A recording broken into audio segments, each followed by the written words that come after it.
Welcome back to the Pit Wizard Spook Shack, and welcome to day 2 of our diabolically delicious Halloween extravaganza banquet. Now, if last night's bread course didn't give you the botty burps of Belial himself, no, we're not doing that tonight, then gird your loins for our frightful first course of evil eggs.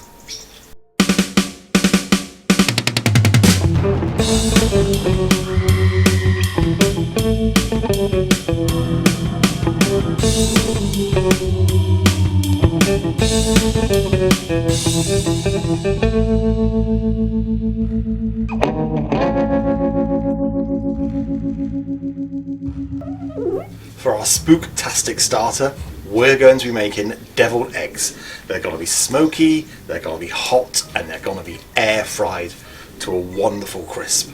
Trust me, no mortal has ever tasted deviled eggs like this before. And so to share the wisdom of the evil eggs with you, I will consult my tome of terrifying recipes, and you will take 6 hen's eggs, boil them for 10 minutes. Plunge them immediately into cold water.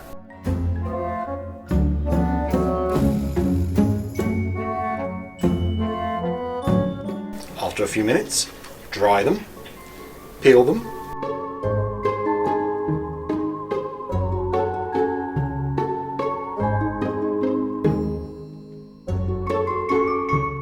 and slice them in half to create 12 halves.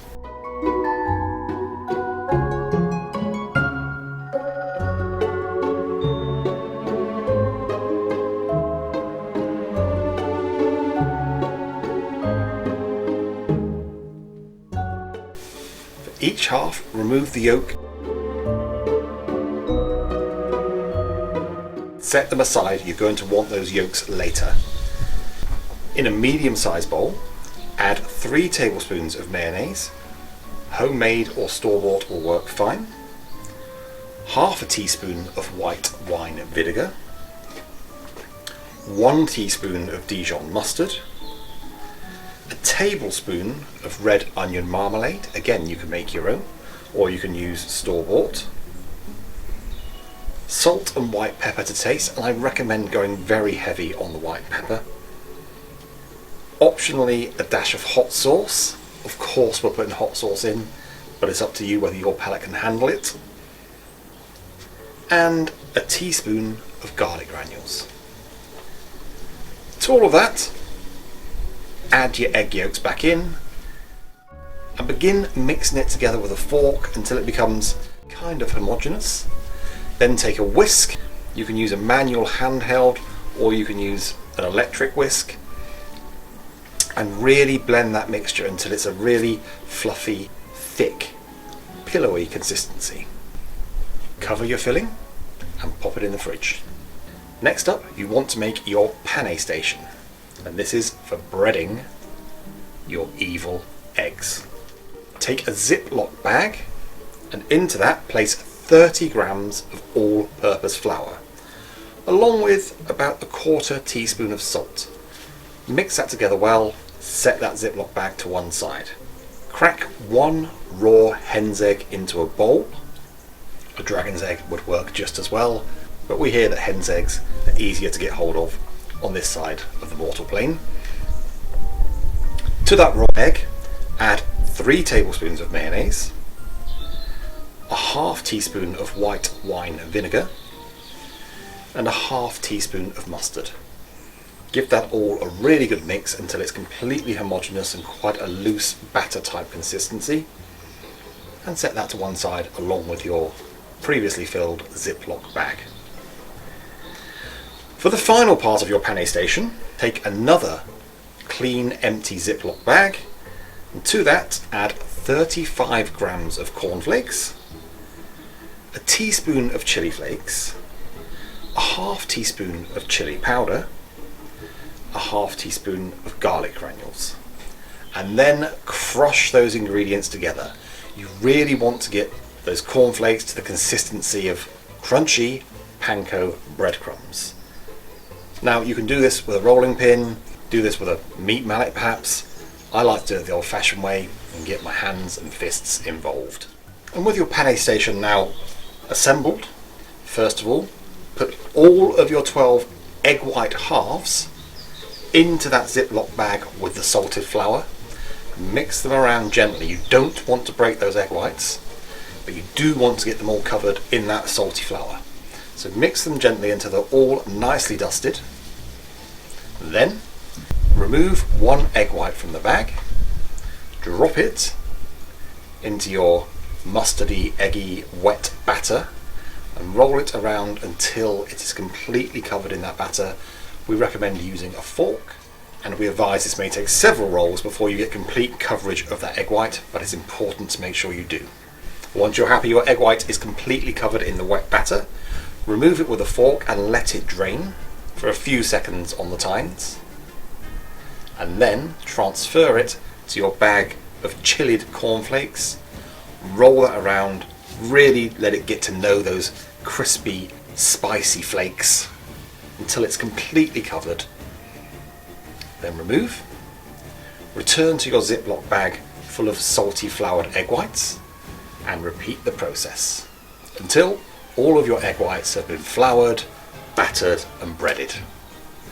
Now you can see here we've done half because, let's be honest, I'm not going to eat more than 6 evil eggs in one sitting, and this will be ample to show you how to do this. You can do as many as you need to feed your guests, or as many indeed as your air fryer will hold. So, with your evil egg filling ready and their crispy, spicy vessels just waiting to be filled, it's time to fire up the air fryer. And you want to set your air fryer to about 390 degrees Fahrenheit for about 5 to 8 minutes, and we're going to make sure we add some of that wood fire smoke flavour as well for extra tastiness.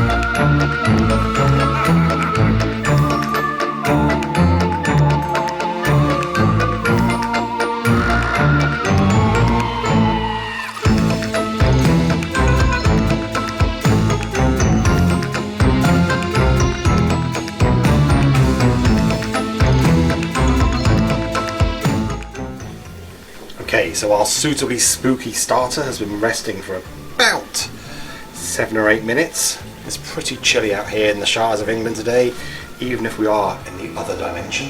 I think these should be just about the perfect temperature to enjoy.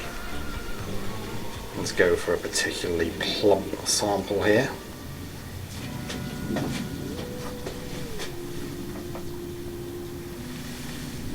A very happy Halloween.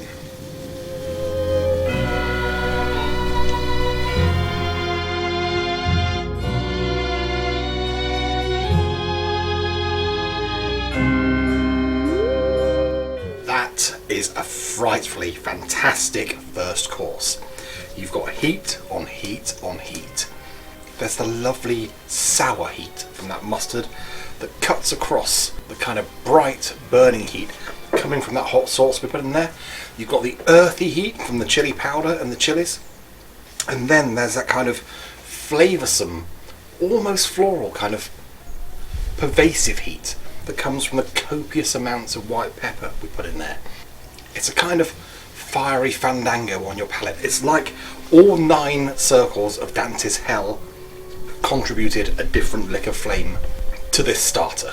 And on top of that, you've got the beautiful crunch coming from those cornflakes, and the eggs themselves are just a wonderful vessel in terms of literal physicality and in terms of flavour. So that's your suitably spooky starter for our 7 days of Halloween Beastly Banquet extravaganza. All these rotten recipes are going to be on our Substack. Subscribing is completely free for the time being, and tomorrow we're going to be serving up a mortifying main course as day 3 of our 7 days of Halloween. You are not going to want to miss that, so don't forget to like this video, share it, subscribe to the channel and hit that notification bell to ensure you don't miss tomorrow's video or any other video in this 7 days of Halloween extravaganza. And we'll see you tomorrow night.